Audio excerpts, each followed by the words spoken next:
마가복음 10장 1절부터 12절까지입니다.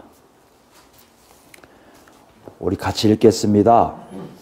예수께서 거기서 떠나 유대 지경과 요단강 건너편으로 가시니 무리가 다시 모여들거늘 예수께서 다시 전례대로 가르치시더니 바리새인들이 예수께 나와 그를 시험하여 묻되 사람이 아내를 버린 것이 옳으니까 대답하여 이르시되 모세가 어떻게 너희에게 명령하였느냐 이르되 모세는 이혼 증서를 써주어 버리기를 허락하였나이다. 예수께서 그들에게 이르시되 너희 마음이 완악함으로 말미암아 이 명령을 기록하였거니와 창조 때로부터 사람을 남자와 여자로 지으셨으니 이러므로 사람이 그 부모를 떠나서 그 둘이 한 몸이 될지니라. 이러한즉 이제 둘이 아니요 한 몸이니 그러므로 하나님이 짝지어 주신 것을 사람이 나누지 못할지니라 하시더라. 집에서 제 아들이 다시 이 일을 물으니 이르시되 누구든지 그 아내를 버리고 다른 데 장가드는 자는 본처에게 간음을 행하며 또 아내가 남편을 버리고 다른 데로 시집가면 간음을 행함이니라. 아멘. 지난 시간에 우리는 무엇에 대해서 알아보았습니까? 예수 그리스도의 말씀을 통해서 예수를 믿는 그리스도인들은 다 뭐다? 하나님께서 받으시기 합당한 희생 제물이라는 것이에요. 그럼 어떻게 한다고 했어요? 성령을 통해서 내가 변화된 것을 스스로 알게 되고요. 그 변화됨이 또 어디요? 공동체 안에 들어가서 서로 갈등 없이 서로 평안, 샬롬의 삶을 살게 되어 있음을 안다는 것이에요. 그뿐만 아니라 희생 제물이기 때문에 하나님께 온전히 드려지고 싶어서 하나님이 싫어하시는 것을 안 하려고 한다는 것을 우리가 알아보았습니다. 여러분 정말 희생 제물이 되셨어요? 과거라도 좋고 이번 주에 있어서는 더 좋았고요. 성령께서 역사하셔서 자기가 변화되는 것을 체험하셨습니까? 그러고 나니까 갑자기 자기가 바뀐 걸 느껴요? 다른 사람들에 대한 대하는 태도가 달라지고 다른 사람들에 대한 생각도 달라지고 더 나아가서 하나님께 더 가까이 가고자 하는 마음이 있고 하나님을 더 만나고자 하는 마음도 있고 하나님을 더 알고자 하는 마음이 더 생겼습니까? 이것이 예수 믿는 거라고 말씀하세요. 우리가 이것이 없다면 지금 우리는 크게 지금 잘못되면 어떻게 보면 생명이 아니라 사망의 길로 가고 있을 수도 있어요. 하나님 우리에게 놓고 계십니다. 마가는 우리에게 이렇게 얘기해요. 하나님의 놀라운 역사를 통해서 자기가 어떤 존재인지를 알고 그 존재대로 살려고 애쓴 사람들, 그 사람들이 누구다? 바로 그리스도인이라는 거예요. 하나님의 큰 역사를 체험한 사람들이 자기 존재가 바뀐 거야. 바뀌었네? 이걸 벗어버리는 게 아니라 이대로 너무 좋아서 그걸 유지하려고 애쓰는 사람들, 그것이 바로 그리스도인이라고 분명히 말씀하겠다는 것이에요. 여러분 제가 어딘지 분명히 아시기 바랍니다. 이건 중요한 거예요. 예배 드리는 이유, 설교 듣는 이유, 기도 드리는 이유, 찬양 드리는 이유가 다 거기 있어요. 그것 때문에 내가 생명으로 가야 되거든요. 오늘은 더 나갑니다. 오늘 10장 1절 말씀 보시면요. 예수께서 거기서 떠나 유대 지경과 요단강 건너편으로 가시니라고 되어 있어요. 여기 보면 유대 지경과 요단강 건너편에 대한 주석가들의 여러 가지 의견도 있지만 마가는 그렇게 정확하게 어디라고 표현하고 있지는 않아요. 이걸 볼 때 단순하게 독자 입장에서는요. 지금 떠나고 계시구나. 거기서 떠나고 계시구나. 거기가 어디입니까? 9장에 나온 가버나움에 있는 한 집에서 떠나고 있음을 알 수가 있다는 것이에요. 집을 떠나고 계시네? 배경이 달라지고 있네? 보니까 집이 아니라 굉장히 큰 넓은 지경이네? 이것을 우리가 이해할 수 있어요. 거기에 어떤 일 합니까? 무리가 다시 모여들고, 무리예요. 제자들에서 무리한테 가요. 많은 사람들을 만나요. 제자들에게 가르치셨던 것들을 무리에게 해당되고 있음을 우리가 볼 수 있어요. 근데 어떤 일을 하십니까? 전례대로 가르치시더니, 전례가 뭐예요? 습관적으로, 익숙한 대로. 예수님이 익숙한 게 뭘까요? 네, 말씀이죠. 하나님 나라의 복음을 가르치신 거겠죠. 이렇게 보니까 좀 지역이 달라졌을 뿐만 아니라 대상도 굉장히 넓어졌고 그 대상 넓은 것 중에 뭐요? 하나님 나라의 복음이 전달되고 있구나라는 것을 우리에게 보여주겠다는 것이에요. 마가는 이걸 통해서 뭐예요? 다음에 나오는 얘기가 그만큼 하나님 나라 복음과 직결되고 있음을 우리에게 알려주고 있다는 것이에요. 이것이 우리에게 힌트예요. 일단 하나님 나라 복음에 대해서 얘기하시네. 그러면 그 복음이 어떤 것인가 하고 보려 하니까 갑자기 누가 나타나요? 바리새인들이 여기 이제 나오고 있죠. 어떤 사본에는 정관사가 들어가요. 덜한 정관사가 들어가서 그 바리새인들이, 그래서 한국의 다른 번역본은 몇몇 바리새인들이 혹은 일부 바리새인들이, 영어는 some 오는 더라는 표현을 한 게 있어요. 어쨌든 같은 내용이에요. 바리새인들이 나타나기 시작해요. 바리새인들이 누구예요? 마가복음에서 늘 하나님을 가장 많이 안다고 하고 자청하는 사람들. 그렇지만 예수님과 늘 반대 입장에서 적대적인 행동을 하는 사람들. 말하자면 예수님의 적으로 나타나는 사람들이 바리새인들이에요. 바리새인들이 나타났다니까 이것도 좀 안 좋은 내용들 하겠구나. 그죠? 근데 뭘 해요? 예수께 나와 그를 시험하여 묻되, 시험을 해요. 시험이 뭡니까? 살펴보는 거예요. 저 사람도 있나 없나? 내가 아는 걸 저렇게 알고 있나? 이렇게 살피는 거, 조사하는 걸 얘기해요. 시도하는 걸 얘기해요. 또 하나 뭐요? 남의 잘못을 이렇게 끄집어내려고 유혹하는 것. 정말 테스트하는 게 있어요. 제일 많이 쓰이는 게 남의 잘못된 걸 끄집어내려고 하는 거예요. 테스트가 많습니다. 그러니까 지금 바리새인은 지금 예수님이 뭔가 잘못하고 있구나 하고 끄집어내려고 한다는 것이에요. 지금 그 다음에 묻는 내용이 예수님께 좋은 의도로, 선한 의도로 물어보는 게 아니라 악한 의도로 묻고 있음을 우리가 알 수가 있어요. 뭐에 대해서 묻고 있습니까?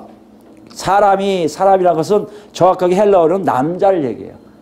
남자를 얘기해요. 남편이 아내를 버리는 것, 버리는 게 뭐예요? 내놓는 거예요. 그래서 면제시켜 주는 거예요. 뭐예요? 이혼을 얘기합니다.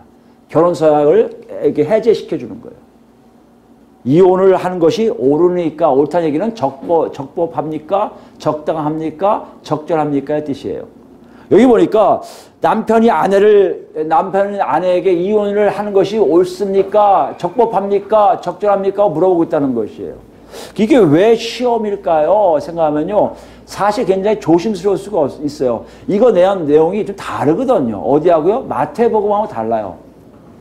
같은 사건을 기록한 공간복음 저자인 마태는 이거를 19절 우리 가볼까요? 19장 3절 말씀 볼게요. 마태복음 19장 가봅시다. 보시면서 하는 게 더 편하겠죠? 마태복음 19장 3절 말씀이에요. 신약 30페이지 있습니다. 여기에 뭐라고 되어 있냐면요. 바리새인들이 예수께 나와 갔죠? 그를 시험하여 이르되 사람이, 이게 똑같아요. 어떤 이유가 있으면 여기 들어가요. 마태는 어떤 이유가 있으면이라서 근거를 제시하고 싶은 거예요. 근데 마가를 다시 오시면요. 본문 오시면 그게 없어요. 어떤 이유가 있으면이 없어요. 이렇게 보면 마태는요. 이혼의 근거에 대해서 묻는다면 마가는요. 아예 이혼이 합당한 거예요? 이혼이 적법한 거예요? 이혼이 적절한 거예요? 하고 물어보고 있다는 것이에요. 이 말씀은 사실 그 당시에 전혀 해당이 안 돼요. 왜 해당이 안 됩니까? 유대인들도요. 랍비에 상관없이 다 모든 유대인들, 심지어 헬라 시대에 살고 있는 이방인들 다 이혼이 합법적으로 다 가능했거든요. 합법하다? 이혼이 합법한 걸 왜 물어봐? 여기 뭐가 있어요? 예수님이 삐끗 잘못 얘기하면 사람들에게 적이 될 수 있잖아요. 합법하다는 얘기는 로마법에도 이혼을 가능하고요. 유대인 율법에도 가능하게 되어 있거든요. 그러니까 이걸 이 사람들이 다 알기에 지금 예수님께 시험한다는 얘기는 뭡니까? 위험하다는 얘기는 뭐예요? 지금 너 얘기 딱 해놓고 쓸데없는 자기들이 원하는 것을 얘기하면 괜찮은데 정말 쓸데있는 잘못된 얘기를 하신다면 자기들이 원하는 딴 얘기를 하신다면 딱 고리 걸어갖고 공격하려는 거예요. 그게 뭐예요? 이혼하는 게 적법입니까? 라고 물어보는 거예요. 또 뭐 있습니까? 우리 잘 아는 앞에 어떤 사건이 있었어요? 세례 요한이 헤롯과 헤로디아의 재혼 문제 가지고 동생하고 이 동생의 와이프를 취한 것에 대해서 이혼하고 취한 것에 대해서 굉장히 비난했잖아요. 비난하다가 세례 요한이 죽잖아요. 정치적 이슈화를 시키려고 했던 의도도 있어요, 사실. 어떻게 보면 굉장히 위험천만한, 예수님 입장에서는 이건 잘못 얘기하면 정말 우리가 얘기하는 잘못된 길, 아니면 사람들의 돌 맞을 수도 있는 길로 갈 수 있는 굉장히 위험한 문제를 질문하고 있는 거예요. 이혼이 적법한가? 대해서 물어볼 거예요. 그때 예수님이 대답을 주셨습니다. 4절 보시니까 3절입니다. 대답하여 이르시되 모세가 어떻게 너에게 명하였느냐. 적법한지를 알려니까 뭘 물어본대요? 모세가 어떻게 명령했느냐. 그게 무슨 말입니까? 모세의 율법에는 뭐라고 기록되었냐의 문제예요. 그 당시에 모든 것들의 기준이 된 게 뭐야? 토라예요, 토라. 율법이에요, 율법. 기록된 말씀이거든요. 거기에 뭐라고 말씀하고 있냐? 이걸 물어보는 거예요. 예수님은 지금요, 순서대로 하시는 거예요, 전혀. 이 적법한 거예요? 적법하다면 니들 법을 따져봐. 거기 모세율법에 뭐라고 돼 있어? 그랬더니 4절에 뭐라고 했습니까? 이르되 거기 기록되어 있기를 모세는 이혼증서를 써주어 버리기를 허락하였나이다. 버린다는 게 똑같은 얘기예요. 면제시켜주다, 이혼시켜주다는 뜻이에요. 증서를 써주는 거예요. 이혼증서라는 게 뭐냐면 공식적으로 너하고 나하고 이혼했다고 두루마리에다 이렇게 쫙 써갖고 주는 거예요. 책처럼. 원래 책이에요. 책이라는 게 두루마리거든요. 옛날에는요. 두루마리 가지고 다닐 수 있게. 증서를 써주면 이혼이 된다는 거예요. 이거 보니까, 그런가 보다. 이거 정말, 적법이네? 얘기할 수 있잖아요. 근데 예수님이 뭐라고 하셨냐면요. 5절이에요. 예수께서 그들에게 이르시되 너희 마음이 완악함으로 말미암아 이 명령을 기록하였거니와. 맞아. 니들 얘기가 그거 기록되어 있어. 그런데 기록된 이유가 너희가 완악해서 그런 거야. 그 무슨 얘기예요? 기록은 맞지만 그렇게 쓴 것이 아니야 이 뜻이에요. 그런 다음에 바로 6절부터 8절 앞부분까지 딴 걸 인용하세요. 너희들이 모세 율법을 인용했지 나는 딴 거 모세 율법 중에 딴 거 인용하겠어. 더 전 거 창세기를 인용할 거야. 그래서 여러분 보시면 아시겠지만 6절 말씀은 창세기 1장 27절 말씀이고요. 7절과 8절 앞에까지는 2장 24절 말씀이에요. 여러분 집에서 한번 찾아보시면 될 겁니다. 근데 7절 말씀에 이러므로 사람이 그 부모를 떠나서 놈에 아무것도 없잖아요. 근데 다른 사본에 뭐가 있냐면 그의 아내와 합하여가 있어요. 이건 그것까지 집어넣으면 거의 완벽해. 똑같이 창세기 2장 24절 내용과 똑같아요. 여기 생략됐는지 왜 생략됐는지 모르지만 어떤 사본에는 걷다가 그의 아내와 합하여라는 단어가 있습니다. 문장이 있습니다. 이러므로 사람이 그 부모를 떠나서 그 둘이 한 몸이 될지니라고 얘기해요. 그 다음에 이걸 부족하시니까 예수님이 그걸 설명을 해주시는 게 8절 후반부예요. 이러한즉 이제 둘이 아니요 한 몸이라는 것이에요. 너희가 보기에 둘은 여러분 보면 쪼갤 수 있어요. 금세. 둘은 쉽게 갈라질 수 있어요. 근데 한 몸은요 말 자체예요. 한 몸을 갈라놓으면요 죽음이에요. 있을 수가 없어요. 그걸 다시 한번 설명하신 게 뭐라고요? 9절 말씀이에요.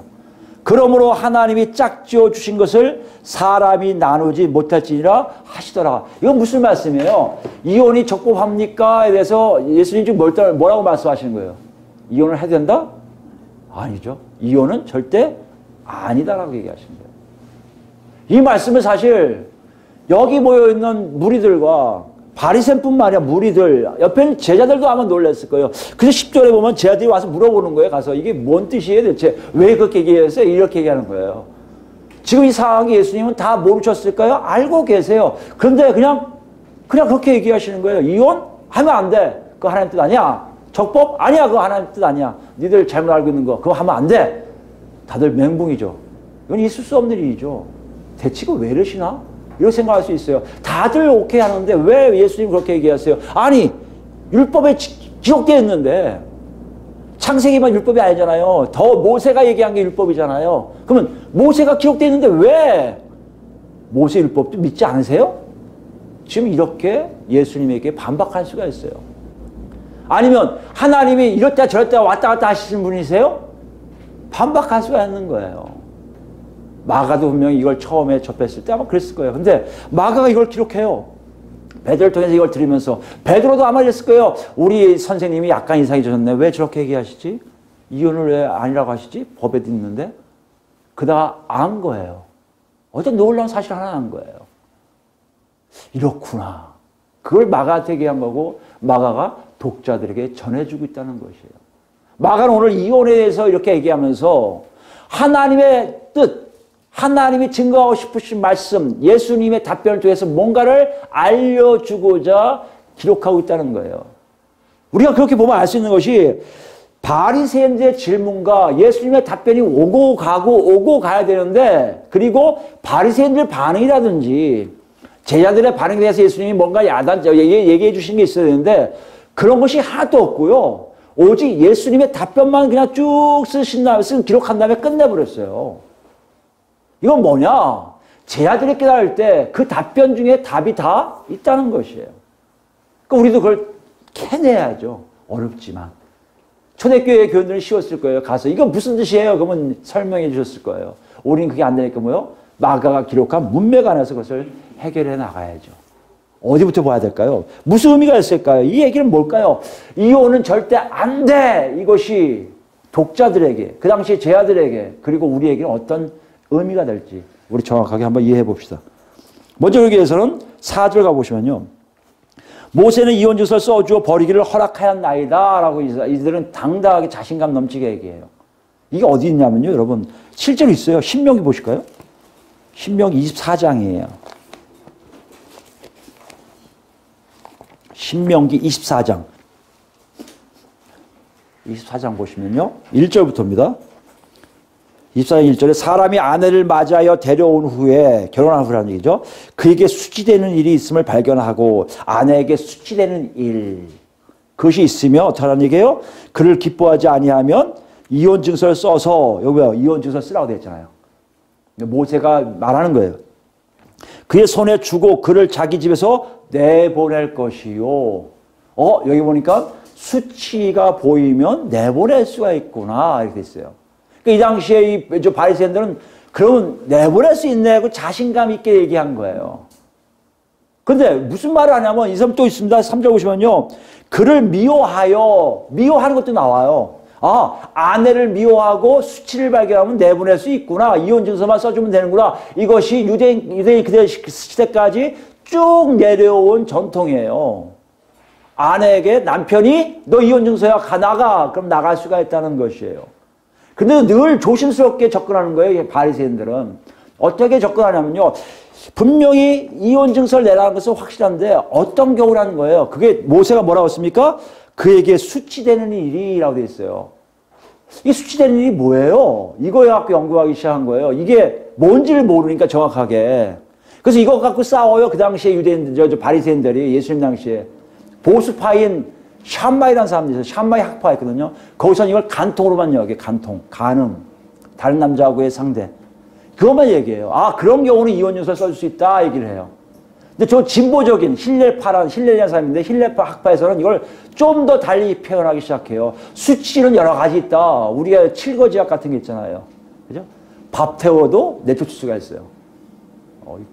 참 용기가 대단했던 사람들 같아요. 바리새인들이요. 밥 태워도 내쫓을 수가 있고요. 또 어떤 랍비는 이렇게까지 얘기해요. 자기 눈에 쓱 지나가는데 더 예쁜 여자가 나타난다? 더 마음에 드는 여자가 나타난다? 너야 나가. 이렇게 할 수 있다고 아예 승인을 줘버렸어요.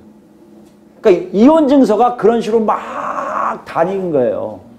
그러고 나니까 이게 더 연구가 된 거예요. 모든 사람들이 과연 이게 가능한 건가? 정말 이래도 되는 건가? 그러다 보니까 그 두 학파의 내용대로 간통만 하면 될 건가? 아니면 딴 것도 있을까? 이것 갖고 막 싸우던 것이 바리새인들이고 그것을 반영한 게 마태가 뭐요? 어떤 이유로 이혼할 수 있습니까? 라고 물어본 것이고 마가는 이걸 얘기하지 않은 거예요. 마가는 뭘 얘기하고 싶은 거예요? 그들의 마음에 뭔가가 있음을 얘기한단 말이에요. 이럴 때 예수님이 뭐라고 했어요? 너희 마음이 완악함 때문에 썼다는 것이에요. 너희 마음이 완악하다는 거예요. 그걸 읽으면서 어떻게 그렇게 보냔 말이에요. 무슨 얘기하는 겁니까? 너희가 부패했기 때문에 그걸 너희한테 기록할 수밖에 없다는 사정이 있다는 것이에요. 무슨 얘기하냐면 지금 바리새인들이 이혼이 적법합니까? 적법하잖아요. 우리 이혼할 수 있잖아요. 이렇게 얘기하는 게 예수님 눈에는 옳지 않다는 것이에요. 그들은 이미 마음이 부패해서 하나님의 뜻을 제대로 알지 못해요. 그러니까 밥을 태워도 내쫓는다는 말을 아무렇지 않게 얘기하고 나보다 더 자기 지금 데리고 사는 아내보다 더 예쁜 여자가 있으면 이혼할 수 있다고 얘기하는 그 일들이 아무렇지 않게 이루어지는 것. 그들 스스로는 하나님께 더 가까이 나가려는 모습으로 자기들이 얘기하고 있지만은 실제적으로 예수님 말씀은 그것을 뭐라고 표현하신다고요? 패역함, 완악함, 단단함을 표현하고 계시다는 것이에요. 너희 눈의 이혼은 그래서 성사될 수밖에 없음을 얘기하는데요. 그럼 뭐예요?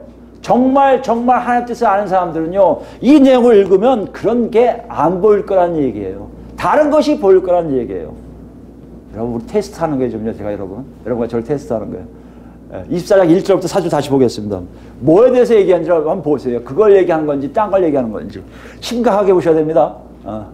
제가 읽습니다. 거기가 읽었죠? 2절입니다. 그 여자는 그 집에서 나가서 다른 사람의 아내가 되려니와 그의 둘째 남편도 또 재혼한 거예요. 둘째 남편도 그를 미워하여 이혼 증서를 써서 그의 손에 주고 그를 자기 집에서 내보냈거나 또는 그를 아내로 맞이한 둘째 남편이 죽었다 하자. 지금 뭐라는 얘기예요? 첫 번째 아내였던 그 사람이 지금 다시 이혼녀가 됐든지 아니면 남편을 잃은 아내가 됐든지 그 둘 중에 하나가 됐다는 상태예요. 그럼 지금 뭐라 얘기해요? 다시 결혼할 수 있는 여건이 생겼다는 겁니다. 누가요? 첫 번째 아내가 두 번째도 실패해서 세 번째도 결혼할 수 있는 상태가 됐다는 것이에요. 그걸 좀 얘기하고 있어요. 모세가요. 4절 말씀 보시면요. 그 여자는 이미 몸을 더럽혔은즉 그를 내보낸 전 남편이 그를 다시 아내로 맞이하지 말지니. 무슨 명령이에요? 첫 번째 남편이 그 아내를 다시 아내로 맞이하지 말라는 거예요. 왜요? 이미 다른 남자하고 결혼 생활을 했기 때문에. 지금 얘기는 이혼 증서를 얘기하는 게 강조된 게 아니라 한 번 이혼한 여자를 다시 취하지 말라는 것을 얘기하고 있단 말이에요. 이런 일이 있었다는 얘기예요. 이 당시 사람들이 그런 짓을 했다는 것이에요. 마음 놓고 이혼하고 그 다음에 살다 보니까 지금 여자보다 과거 여자가 좋단 말이에요. 그 보니까 혼자 됐어? 잘 됐네. 너 나하고 다시 결혼하자. 이런 일은 절대 하지 말라는 것이에요. 뭘 지금 얘기해요? 이혼을 하라고 권장하는 거예요? 아니요. 한 번 이혼할 때 심각하게 고민해 보라는 거예요. 너희가 그만큼 폐역한 사람들이라 단단한 사람들이라 왔다 갔다 하니 그런 일일 때도 더 조심스럽게 접근하라고 얘기하고 있다는 것이에요. 그리고는 그 이유를 이렇게 얘기하세요. 이 일은 여호와 앞에 가증한 것이라 너는 내 하나님 여호와께서 내게 기업으로 주신 땅을 범죄하게 하지 말지니라. 이게 원래 목적이에요. 무슨 말씀이에요? 지금 신명기는요. 가나안 땅에 들어가는 2세대 이스라엘 백성들에게 하시는 말씀이에요. 이 가나안 땅은 어떤 땅이라는 거예요? 적과 꿀이 흐르는 하나님이 직접 통치하시는 하나님의 나라거든요. 하나님의 거룩한 땅이거든요. 그곳에 너희들이 어떻게 살아왔던 방식대로 살라는 거예요? 아니요. 살지 말라는 것을 지금 강조하고 있다는 것이에요. 이혼을 해도 좋다는 얘기가 아니라 니들이 이혼 상태가 있는 거 알아. 그렇지만 다시 들어가서는 그렇게 자꾸 이상한 일들을 일어나서 내 땅을 더럽히지 말라고 지금 경고하고 있다는 것이에요. 예수님 지금 우리에게 그것을 얘기해요. 놓고 하고 계시는 거예요. 제 아들한테 그렇게 얘기해요. 그 말뜻을 니들이 보면 알 거 아니니. 그 말뜻은 원래 하나님이 가정을 이루실 때의 목적이 있는데 그 목적을 그대로 갖고 오시고 싶으신 거야. 거룩한 하나님 나라에 들어갈 때는, 거룩한 땅에 거할 때는 죄가 없을 때 모습으로 너희를 다시 돌려놓고 싶으신 거예요. 그래서 말씀하십니다. 원래는 그런 게 아니야. 한 남자와 한 여자가 만나서 한 몸이 된 후에는 절대 헤어지면 안 되는 거야 라고 지금 말씀하고 계시다는 것이에요. 이혼이 안 된다는 이유는 여기 있어요. 그건 뭐라고요?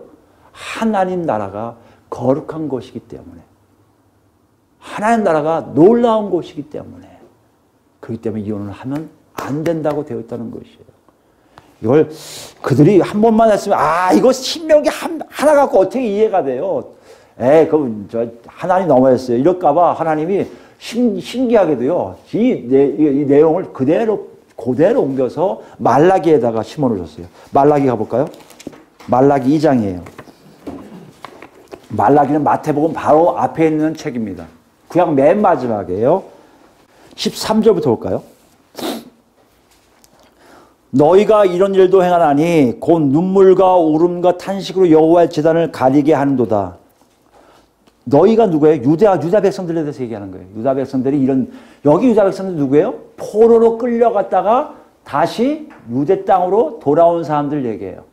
그게 말라기는 언제예요? 마태복음 말라기 선지자가 한 예언인데 마태복음이 있기 전까지 400년간의 마지막 구약의 선지자의 외침이었어요.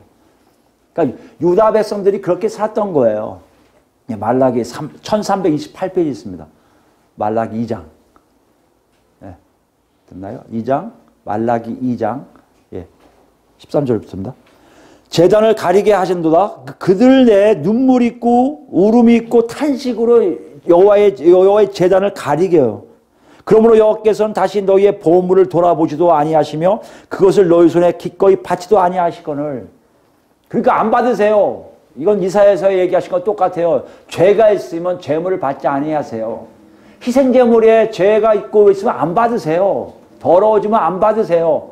그걸 얘기하고 있어요. 그들이요, 너희들이 이르기를 14절입니다. 어찌 됨이니까 하는도다. 그들이 얘기하는 거예요. 이게 웬일이에요? 이는 너와 그때 말씀하실 하나님 말씀이 너와 내가 어려서 맞이한 아내 사이에 여호와께서 증인이 되시기 때문이라. 무슨 말이에요? 아내와의 관계 때문에 그 아내의 눈물과 울음과 탄식 때문에 네가 드리는 제물 받지 않겠다는 것이에요. 지금 아내에 대한 문제가 나와요. 보세요. 너와 내가 어려서 맞이한 아내 사이에 여호와께서 증인이 되시기 때문이라. 그는 내 짝이요 너와 서약한 아내로 된 내가 그에게 거짓을, 여기 거짓이라 표현하는데 원래는요 배신이에요. 배신. 여러 가지 내용이에요. 자기 아내에게 여러 가지 배신 행위를 하는 거예요. 그걸 아무렇지 하는 것에 대해서 하나님은 그 제물을 받지 않으시겠다는 거예요. 그리고 16절에 이렇게 말씀하십니다. 15절이군요. 15절 이렇게 하세요. 그에게는 영이 충만하였으나 오직 하나를 만들지 아니하느냐. 이게 되게 복잡한 해석, 이거 되게 다양한 번역이 나옵니다. 히브리어 자체도 어려워서 각자 해석이 다른데 그냥 우리 성경대로 할게요. 그에게는 하나님께서 영이 충만하였으나 오직 하나를 만들자. 무슨 말이에요? 갈비뼈 하나로 한 여자를 만드신 걸 얘기해요. 다시 얘기하면 한 아내만 줬다는 얘기예요. 이해되시겠습니까? 어떤 사람은 그 너의 충만한데 그걸 잘못했다고 얘기 풀이하는 데도 있지만 제가 보인 게 아니라 아내와의 관계를 얘기할 때 그 한 아내를 주신 거에 대해서 얘기한다는 것이에요. 한 아내만 만드신 이유가 뭐예요? 충만하게 괜찮기 때문에 그거 다니까. 그런데 무슨 일 합니까? 어찌하여 하나만 만드셨느냐? 왜 만든 이유가 뭐냐? 왜 하나만 주셨냐? 여럿을 안 주시고 딱 하나 주신 이유가 뭐라고요? 경건한 자손을 얻고자 하심이라. 무슨 말씀입니까? 하나님을 섬기는 자녀들을 그 안에서 나오기를 하나님이 원하신 것이에요. 아담을 통해서 하와를 만드시고 하와 아담을 하나의 부부로 만드신 다음에 그 안에서 뭐요? 경건한 하나님의 자녀들이 나오기를 원하셔서 결혼제도를 만드신 거예요. 근데 무슨 일이 합니까? 내 심령을 삼가 지켜 어려서 맞이한 아내에게 배신을 행하지 말지니라. 그런데 배신하는 거예요. 어떤 일을 합니까? 경건한 자손이 나오게 할 수 있는 하나님의 놀라우신 계획을 사람들이 다 망치는 거예요. 그 아내에게 잘못된 일을 하는 거예요. 쓸데없는 일을 하는 거예요. 그리고 너무나 쉽게 이혼이나 뭔가를 해갖고 흩어버리는 거예요. 이때 말라기 선지자를 통해서 하나님이 경고하시는 거예요. 너희가 지금 큰 잘못을 했다. 이게 언제라고요? 포로 이후에 이제 마지막 선지자의 외침이 끝날 즈음에 나온 얘기예요. 그 다음부터 외침이 없어요. 세례 요한의 외침이 있을 때까지 이것은 계속 메아리 쳤을 거라고요. 지금 하나님은 이걸 굉장히 크게 노하고 계신 거예요.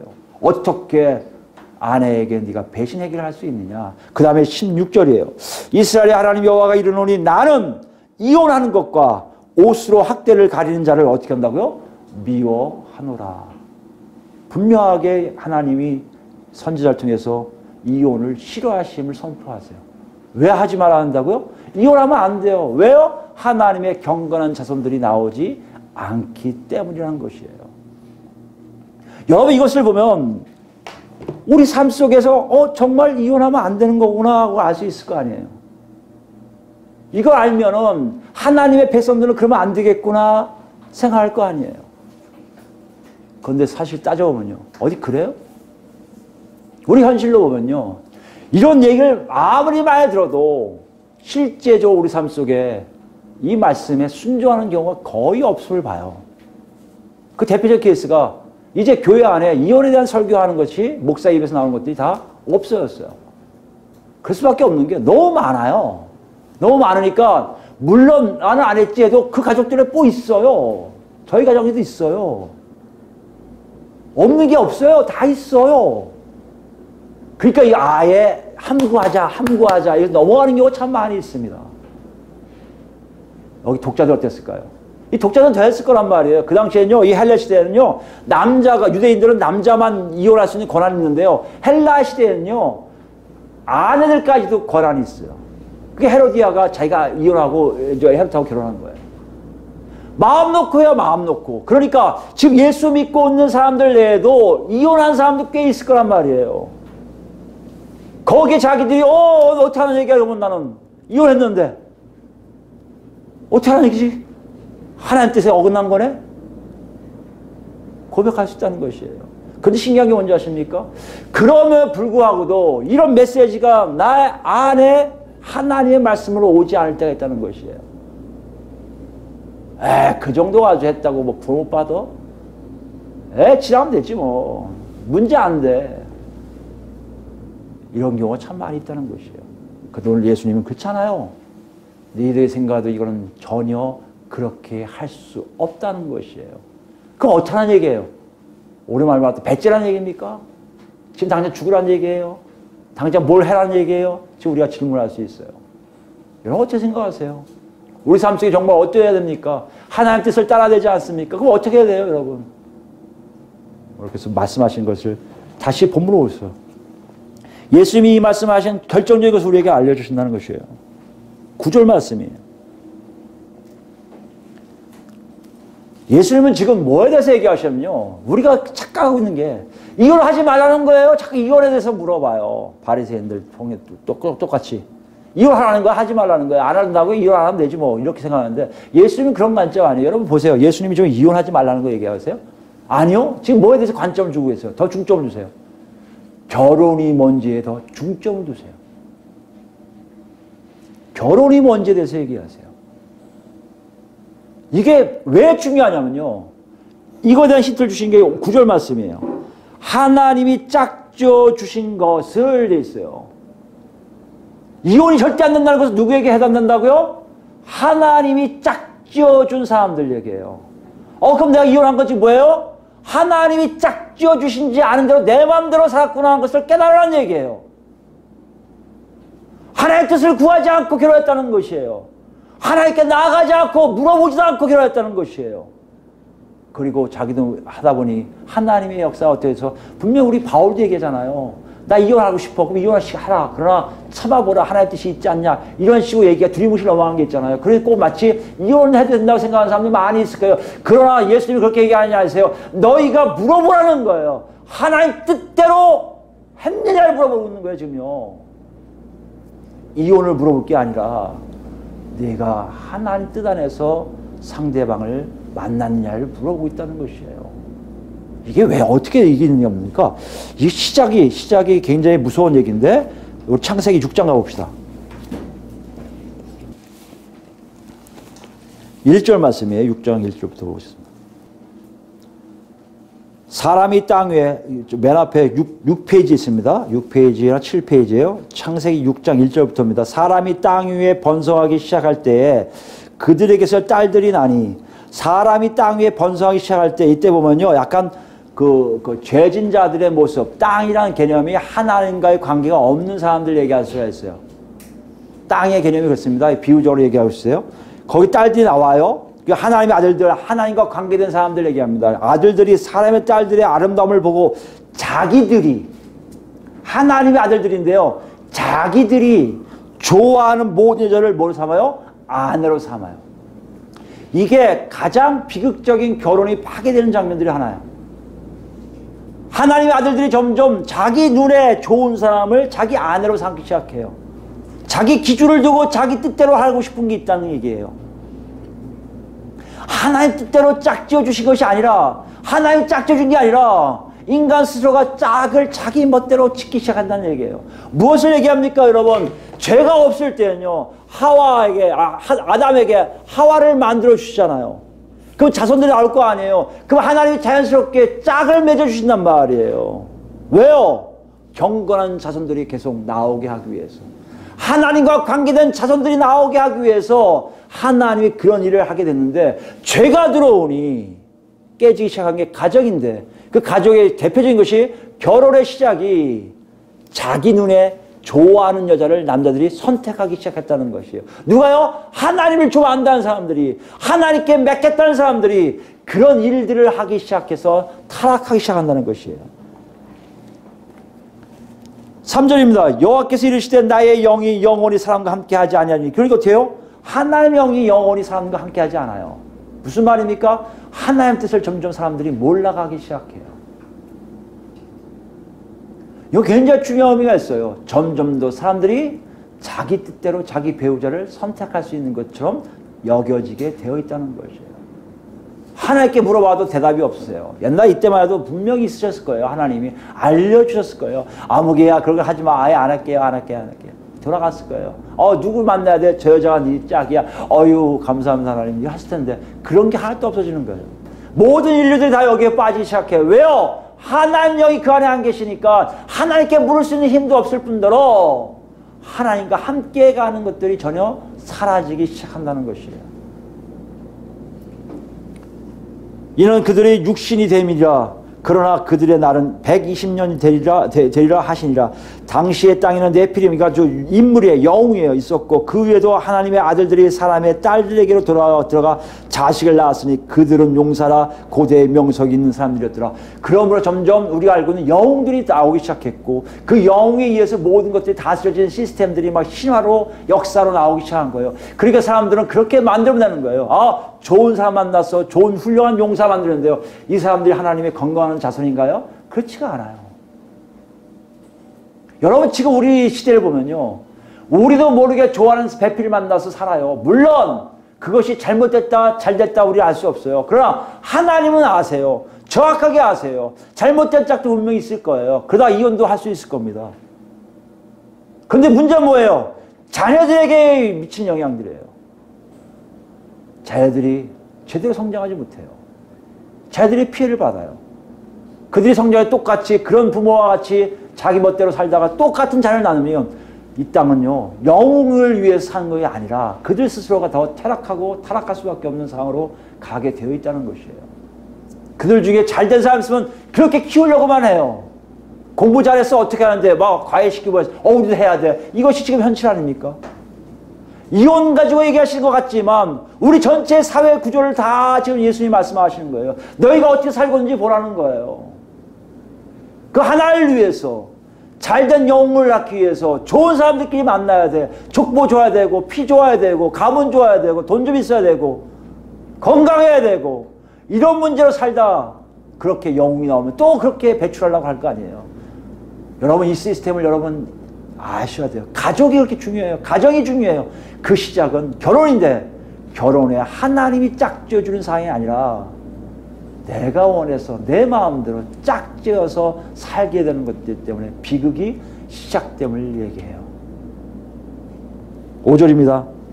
여호와께서 사람의 죄악이 세상에 가득함. 이것이 죄악이에요. 사람의 죄악이 세상에 가득함과 그의 마음으로 생각하는 모든 계획이 항상 악할 뿐임을 보시고 점점 영이 안 계시니까 영이 없으니까 생각하는 모든 것들이 하나님께 멀어지는 거 아니겠습니까? 하나님과 가까워지는 게 아니에요. 더 멀어질 수밖에 없어요. 자기 이익만 따질 수밖에 없어요. 왜요? 시작이 그렇게 시작됐고 태어나기를 그렇게 태어났기 때문에 여러분과 제 존재성이 거기 있습니다. 여러분과 제가 아무리 발버둥 쳐도 그런 존재 속에 왜 살 수밖에 없는 거예요. 왜요? 우리 부모가 그렇게 살았으니까. 우리 할아버지 때가 그렇게 살았으니까.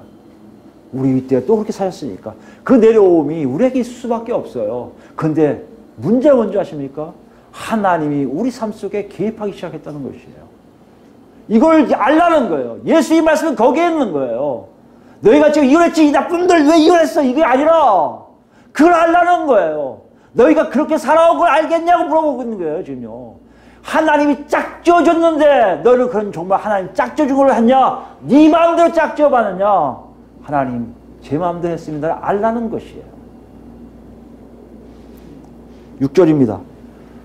이런 사람들에게 임할 것이 무서움을 얘기하세요. 땅 위에 사람 지으셨음을 한탄하사 마음에 근심하시고 이르시되 내가 창조한 사람을 내가 지면에서 쓸어버리되. 이거 무슨 말씀입니까? 심판해서 없애버리시겠다는 거 아니에요.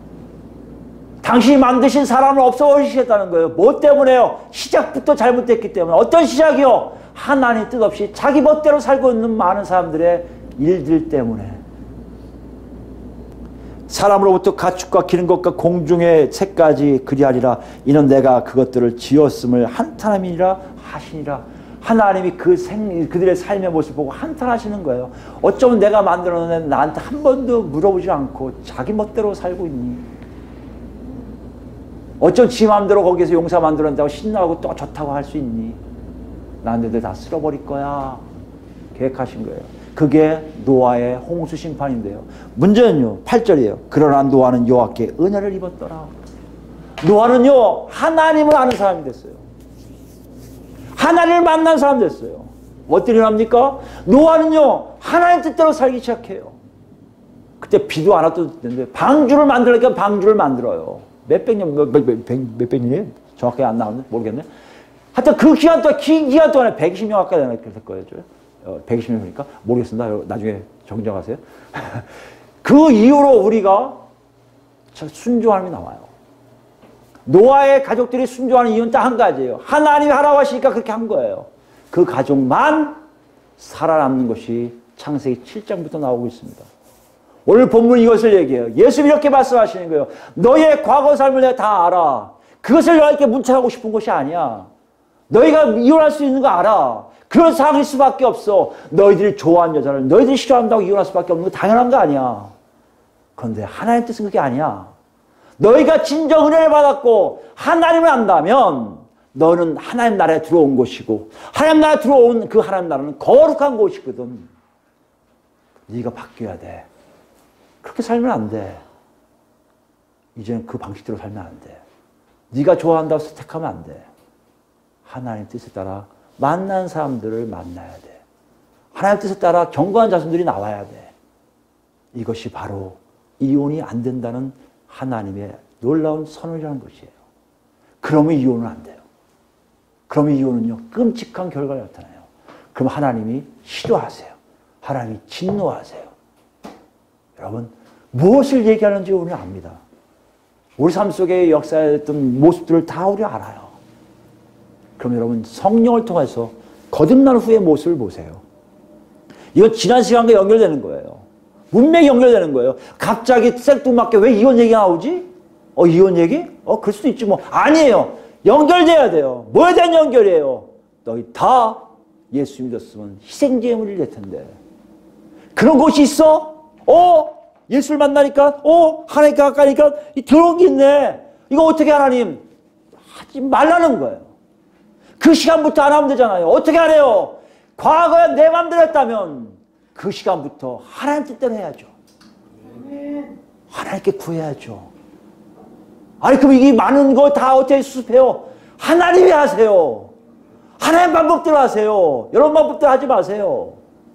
하나님께 기도하셔야 돼요. 하나님 회개시키시면 회개하시고요. 하나님께 용서할 거 용서하시고요. 하나님이 아무개야 이렇게 살면 되지 않겠냐고 하시면 그대로 하면 여러분과 제가 뿌려놨던 잘못된 일들을 하나님이 정리하세요.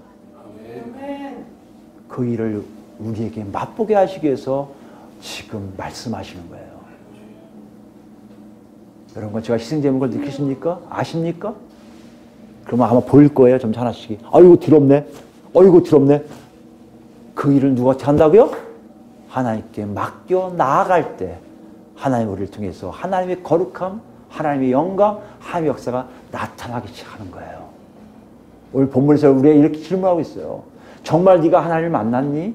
정말 네가 희생제물인 거 아니? 그렇다면 너희 안에 분명히 보일 거야. 하나님과 가까이 갈수록 너에게 있었던 수없이 많은 더러움이 보일 거야. 그 악함이 막 있음을 보일 거야. 그걸 내가 띄워줄 텐데 너는 그 띄임에 어떻게 할래? 하나님 의지하고 하나님만 바라겠습니다 하는 이 말을 듣기 원하시는 거예요. 여러분 마음속에 지금 어떻게 오고 있습니까? 정말 그런 하나님이 여러분 앞에 계십니까? 그 성령님이 여러분 안에서 지금 역사하고 계십니까? 여러분 순종하셔야 됩니다. 따라가셔야 돼요. 그게 없습니까? 놓고 하세요. 너희 삶이 화려했잖아. 너희 과거가 나 없이 이상하게 살았잖아. 그럼 지금부터 그러지 말아야지. 지금부터 하나님 안에서 하나님 자녀답게 살아야지. 그리고 이러세요. 네가 역사가 없지. 너 하나님 못 보고 있지. 하나님 못 듣고 있지. 하나님의 역사가 네 안에서 삶이 없지. 왜 그럴 줄 알아?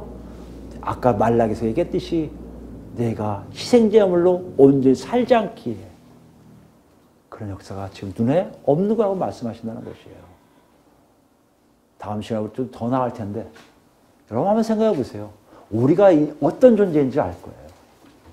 희생제물이 아닌지를 여러분이 어떻게 알 거예요. 오늘 말씀이 이렇게 얘기하고 있습니다. 정말 너희가 바뀌었니? 바뀌었다면 이혼이 오케이? 아니요.